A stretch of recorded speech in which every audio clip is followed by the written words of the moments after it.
Pagkatapos ng business conference kahapon sa Manila Hotel, nagkaroon ng question and answer kay Pangulong Bongbong Marcos. So pakinggan at panoorin po natin ito. Ask me not to. And the reason is very simple.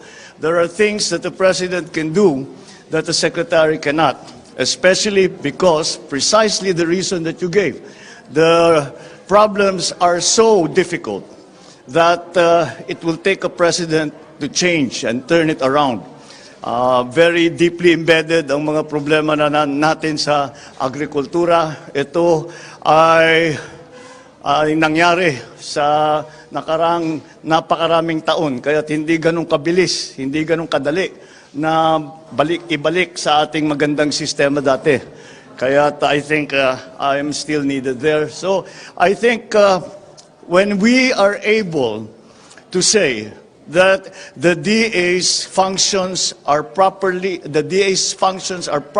institutionalized, and the structural changes that we need to make in the DA have been made, and the appointments in the DA have already been made, then saka ako bibitaw.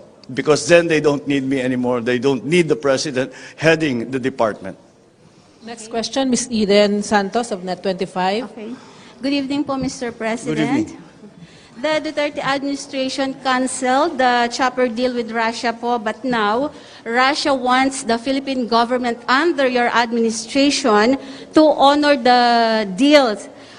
Mr. President, the question is, are you going to pursue the chopper deal with Russia despite po yung possible sanctions from the West? I think that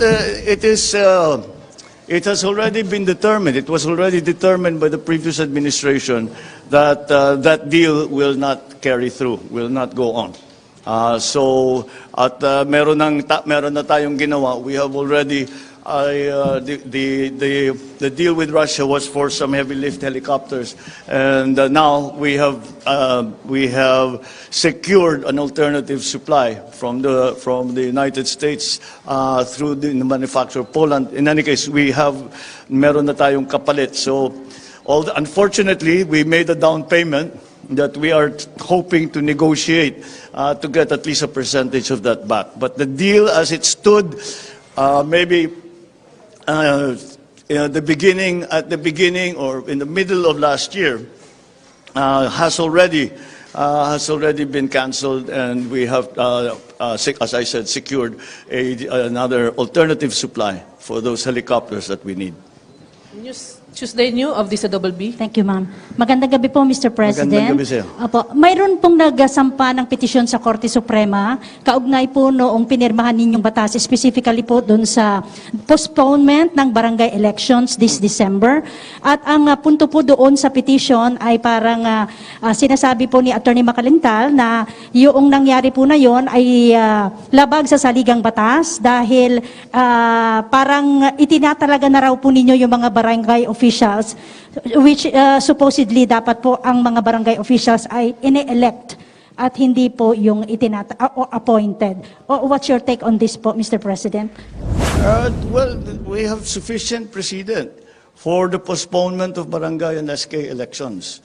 Nakailan na tayo. In my time lang in government, I have seen, I think, 4, maybe 5 postponements. And so I think in terms of the law, it is well within the powers of Congress to postpone those elections because that is not contained in the Constitution. It is contained in the local government code.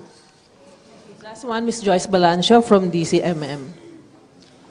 Good afternoon, Mr. President. When do you plan to appoint a permanent secretary in the Department of Health? And also, will the government order any restrictions to the movement of people, especially now that there are more subvariants of COVID-19 that have been detected, and experts are saying COVID cases could increase in the next weeks or months? Yes. What we have to understand about COVID and the way that we are treating it is that the risk factor of getting COVID in 2022 is very, very different from the risk factor of getting COVID in 2020 or 2021.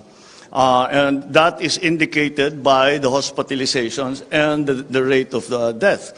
And meron talaga, nung nagsimula ang pandemya, meron tayong mga naririnig na kaso, meron tayong alam, tayo, sarili, personal, na mga wala namang sakit, wala namang hindi naman dapat sasabihin na may comorbidity ay hindi pa rin nakakapag-survive. Ngayon, ay masasabi natin maliwanag na maliwanag, it is those patients with comorbidities that have been our fatalities. So we cannot look at it the same way.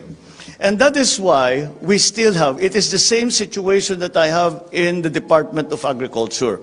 We have to get away from the emergency stance of the DOH, because we have to open up businesses. We have to make the Philippines more hospitable to travelers, both business and tourists. And it does not help if we are still under a state of calamity, if we are the only country that still has a mask protocol. But these are mandated to us by the laws that were passed during the pandemic. So kailangan pa nating ayusin yun. And until that's fixed, and once again, until those changes, in the case of the DOH, it's not structural changes, but in the case of DOH, it's the method of handling the pandemic. We must treat the pandemic we must treat COVID no longer as an emergency, but something that we will have to manage forever. It's like flu, like pneumonia. Nandyan lagi yan, pero mag-ingat tayo para hindi tayo magkasakit. And that is the way that we should be handling COVID. We cannot remove ourselves yet from the way that we are handling it. Dahil, halimbawa, pag tinanggal ko yung state of calamity, hindi makukuha ng ating mga health workers yung kanilang benepisyo na nasa batas. Hindi tayo makakapag-import ng vaccine, yung sa procurement, masyadong mabagal ang magiging procurement. Yung indemnification fund na linagay diyan para pagka nagka-problema sa mga paggamit ng vaccine ay meron tayong pambayad. All of this will disappear pag tinanggal yung state of calamity. Pero sa ngayon, sinasabi ko, naghahanap kami ng paraan para nga manormalize na natin. At hindi na natin kailangan sabihin na ang Pilipinas state of calamity pa rin. Para masabi natin sa ating mga potential investors, pumunta kayo rito sa Pilipinas, maayos na. Pwede natin sabihin sa ating mga kaibigan na mga dayuhan, magbisita kayo rito. At maganda na ang Pilipinas, hindi nyo na kailangan ialala ang COVID-19. Kaya yun ang hanggat paabutin natin doon. And then we will normalize also all the reorganization of the government. Sir, how about the DOH Secretary? How about?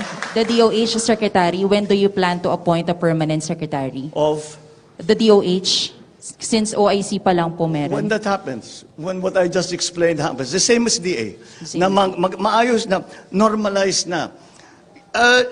The reason when all of these things happen, kung minsan you do not hear from me, and hindi, nasabi ko yung mga sekretary sila ang mag-statement.